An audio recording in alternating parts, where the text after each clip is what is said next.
Ayaka, Ayaka, Ayaka. How good is this show really going to be?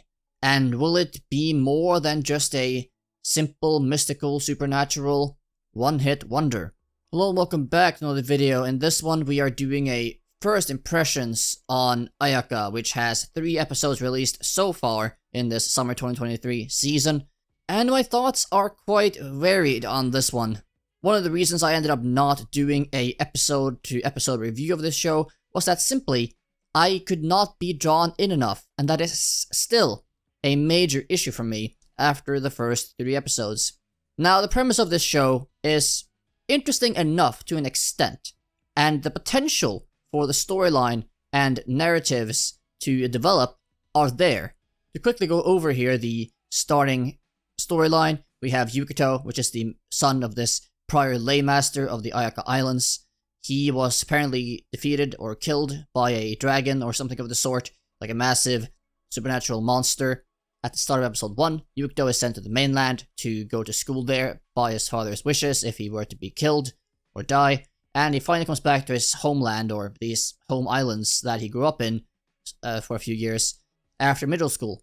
And a lot of the story, I feel, will be centered around Yukito overcoming his challenges, as we do find out, yes, Yukito, he's antisocial, he has isolated himself, he has shut himself off emotionally to anyone and everyone.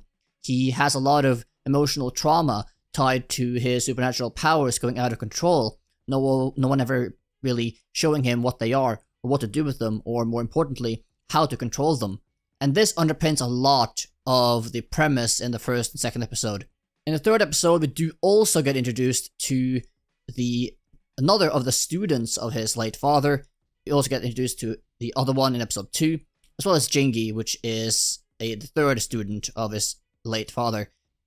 And these characters are all very different and bring an interesting possibility for the narrative moving forward in terms of them handling the loss of his father all that time back in very different ways.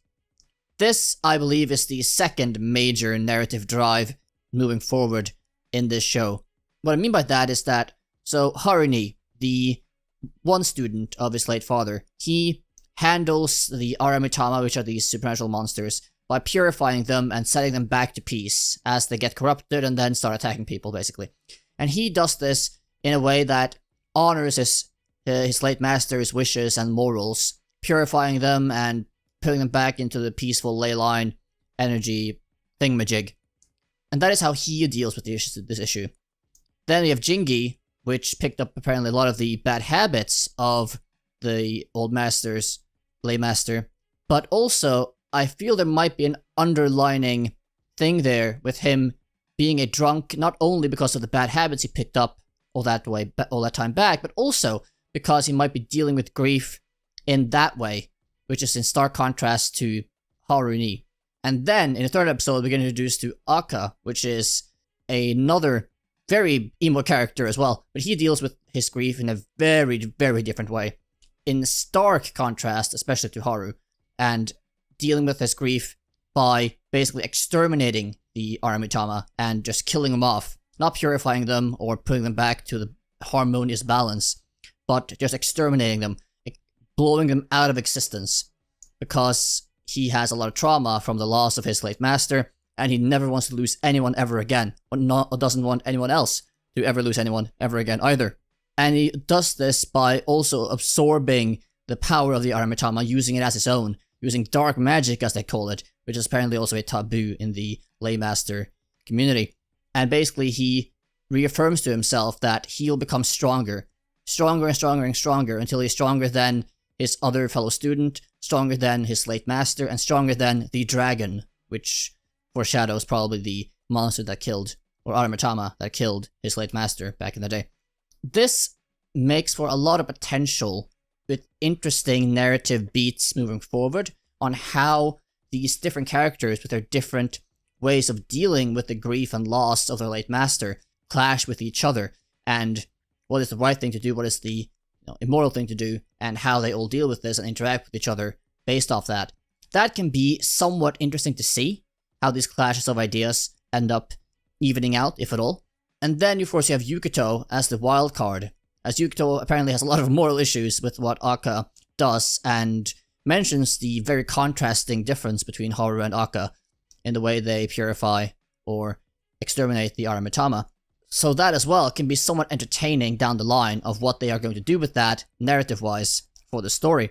But the primary narrative of this season definitely seems to me to be still Yukito's sort of return home, how he is able to shed his isolation, how he's able to rekindle connections, how he's able to learn to control his powers, to connect with what he is meant to be, to become this lay master, and to maybe reach harmony and serenity for himself for the first time in his life, and really coming into his own, and finding meaning moving forward.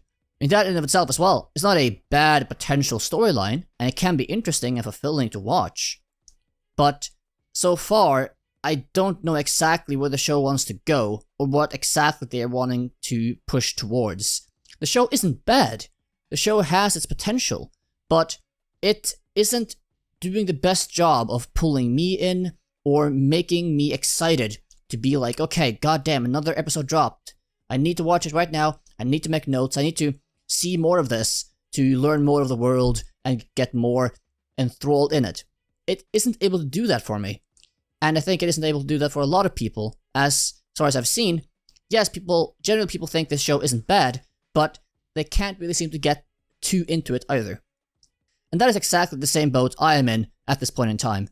This show has promised to be a meaningful and somewhat impactful story on Yukito and how he comes back up from the isolation and hellhole he was in from the past, and how he might find peace and purpose, and how the show deals with all these moral issues and questions, and how they try to maybe answer those moving forward with these supernatural beings and such, and how these different characters will clash and potentially grow with each other over time.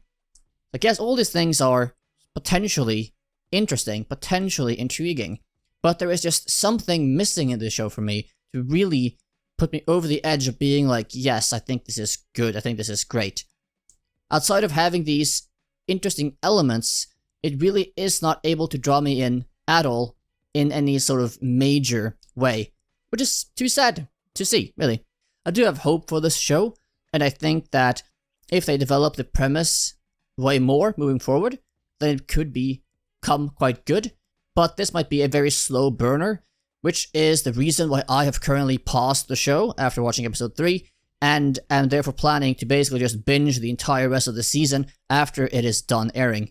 Anyway though, that'll be the end of this first impressions video of AYAKA, a interesting and unique supernatural show with interesting underlying aspects that isn't too often covered, but with something lacking that small little touch extra. That being said, I hope you did enjoy the video to an extent, or got some new info on this show which might inform your decision to watch it or not watch it. I hope you would like to like, subscribe, hit the notification bell after watching this. That would be greatly appreciated. And if you have any questions or thoughts on the video, please leave them below in the comment section, and I will do my best to respond to everything. Anyhow, that'll be all for today, and I will see you all in the next video, so have a good day and bye-bye.